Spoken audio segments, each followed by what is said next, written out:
సింగరేణి యాజమాన్యం కోల్ ఇండియాలో అక్కడ ఉన్నటువంటి కార్మికులకు ఏ విధంగానైతే ఇన్కమ్ ట్యాక్స్ అలవెన్స్ల మీద ఈ యొక్క ట్యాక్స్ని మాఫీ చేసి కార్మికులకు రియంబర్స్మెంట్ చేస్తున్నదో అదే పద్ధతి లోపల సింగరేణి యాజమాన్యం కూడా బేషరతుగా కార్మికులకు పెరిక్స్పై ఈ యొక్క పడేటువంటి ట్యాక్స్ని రద్దు చేసి రియంబర్స్మెంట్ యాజమాన్యమే భరించాలని చెప్పేసి హెచ్ఎంఎస్ తరఫున మేము డిమాండ్ చేస్తూ ఉన్నాం. అదే రకంగా గత డిసెంబర్ 20వ తారీఖు నాడు 2023 డిసెంబర్ 27వ తారీఖు నాడు జరిగినటువంటి గుర్తింపు కార్మిక సంఘం ఎన్నికల్లో ఏఐటీసీ సంఘం ఐఎన్టీసీ సంఘాలు ఇవి రెండు సంఘాలు ప్రధానంగా కార్మికులకు ఒక ప్రధానమైనటువంటి హామీలు ఇచ్చినాయి.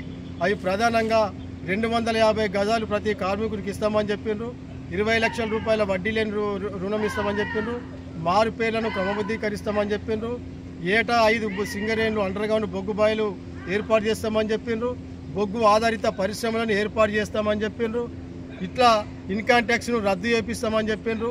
ఇట్లాంటి ప్రధానమైనటువంటి హామీలు ఇచ్చినటువంటి ఏఐటీసీ ఐఎన్టీసీ సంఘాలను కార్మికులందరూ కూడా బాయిల మీద నిలదీయాలని చెప్పేసి హెచ్ఎంఎస్ కార్మిక వర్గానికి విజ్ఞప్తి చేస్తున్నది. ఇప్పటికైనా ఏఐటీసీ ఈ ఐఎన్టీసీ రాష్ట్ర ప్రభుత్వం కోల్ బెల్ట్ ప్రాంత ఎమ్మెల్యేలు ఆ ఎలక్షన్ సార్వత్రిక ఎన్నికల సందర్భం లోపల కూడా సింగరేణి కార్మికులకు ఇన్కమ్ ట్యాక్స్ మాఫీ చేస్తామని చెప్పేసి హామీ ఇచ్చారు. ఇప్పటికి కూడా ఆ ఇచ్చినటువంటి హామీలను విస్మరిస్తూ ఉన్నారు. ఐఎన్టీసీ ఏఐటీసీ సంఘాలు రెండు మీలాకతాయి మొత్తం పైరవీలకే పరిమితమైనరు. కార్మికులు ఎక్కడైతే అంతకుముందు పర్మనెంట్ యాక్టింగ్ కార్మికులు చేస్తూ ఉన్నారో ఆ కార్మికులందరినీ కూడా నిర్దాక్షిణ్యంగా వాళ్లకు ప్యానల్ లిస్టులో ఉన్నప్పుడు కూడా ప్యానల్ లిస్టు ప్రమోషన్కు దగ్గర ఉన్నటువంటి కార్మికులను నిర్దాక్షిణ్యంగా అందులో నుండి తీసివేయడం జరుగుతుంది. అదే రకంగా లక్షలాది రూపాయల డబ్బులు వసూలు చేసుకొని వాళ్ళందరూ కూడా వాళ్ళకు అనుకూలమైనటువంటి వ్యక్తులకు వాళ్ళకు యాక్టింగ్లు ఇవ్వడం జరుగుతున్నది.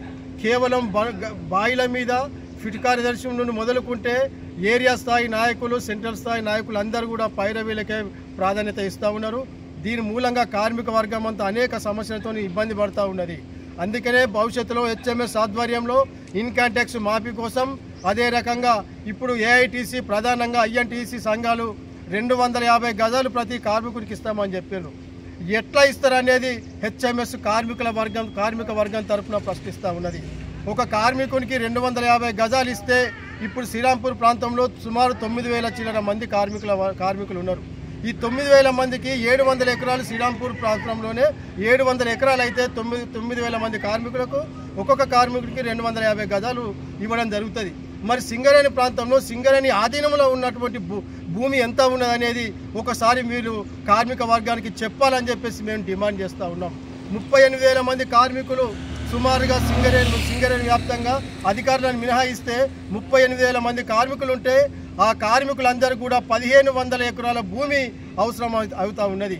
మరి సింగరేణి గుప్పిట్లో సింగరేణి ఆధీనంలో 1,500 ఎకరాల భూమి ఎక్కడున్నదో మరి ఏఐటీసీ కానీ ఐఎన్టీసీ కానీ కార్మిక వర్గానికి జవాబు చెప్పి బేషరతుగా 250 గజాలు ఇప్పిస్తారా, లేకపోతే తప్పుడు హామీలు ఇచ్చినందుకు కార్మికుల దగ్గర క్షమాపణ చెప్పి ముక్కుబిమ్ము రాస్తారా అనేది ఏఐటీసీ ఐఎన్టీసీ సంఘాలు తేల్చుకోవాలని చెప్పేసి మేము డిమాండ్ చేస్తూ ఉన్నాం. గంటా పదంగా పత్రికా ముఖంగా మీడియా పరంగా అందరు కూడా 250 గజాలు ఇస్తా అని చెప్పేసి కార్మికులను ఆశ పెట్టిండ్రు. మరి ఈ శ్రీరాంపూర్ ప్రాంతం లోపల ఈ 9,000 మంది కార్మికులు ఉంటే 9,000 మంది కార్మికులకు మరి ఎక్కడెక్కడ భూమి ఇస్తావు, ఏ ప్రాంతంలో భూమి ఉన్నదనేది చెప్పాలని చెప్పేసి మేము డిమాండ్ చేస్తూ ఉన్నాం. ఈ ఇచ్చినటువంటి హామీలు విస్మరించారు, పైరవీలకే ప్రాధాన్యతనిస్తున్నారు. కాబట్టి కార్మిక వర్గం దగ్గర ఐఎన్టీసీ ఏఐటీసీ సంఘాలను దోషిగా నిలబెట్టడమే హెచ్ఎంఎస్ ప్రధాన ఉద్దేశం. అదే రకంగా ఈ ఐటీ మాఫీ కోసం నిరంతరం అది సక్సెస్ అయ్యేంత వరకు కూడా విజయం సాధించేంత వరకు కూడా హెచ్ఎంఎస్ ఒక ప్లాన్ ప్రకారం ఒక పథకం ప్రకారము ఒక వ్యూహం ప్రకారము కార్మిక దగ్గరికి వచ్చి కార్మికులను చైతన్యవంతం చేసి ఈ యొక్క ఇన్కమ్ ట్యాక్స్ రద్దు కోసం మేము పోరాటం చేస్తాం. ఈ పోరాటంలో యావత్ సింగరేణి కార్మిక వర్గం అంతా కూడా కలిసి రావాలని చెప్పేసి మేము విజ్ఞప్తి చేస్తూ ఉన్నాం.